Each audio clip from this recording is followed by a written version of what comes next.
Stove మీద pan పెట్టుకొని స్టవ్ని ఆన్ చేసుకోండి. ఆ తర్వాత పాప్కార్న్ సీడ్స్ని వేసుకోండి.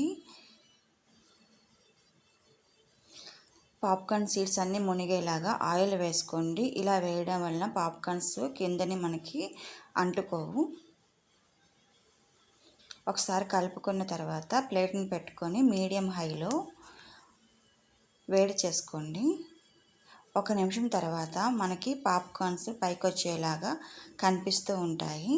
ఆ టైంలో స్టవ్ని ఆఫ్ చేసుకొని బౌల్లోకి తీసుకుందాం.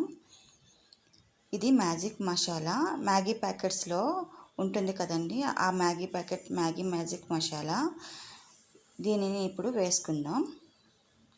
దీంట్లో సాల్ట్ ఆల్రెడీ ఉంటుంది కాబట్టి సాల్ట్ వేసుకోని అవసరం లేదు. ఇది చాలా కారంగా ఉంటుంది, అంతేకాకుండా సాల్టీగా ఉంటుంది. పిల్లలు బాగా ఇష్టపడతారు. మీరు ట్రై చేయండి.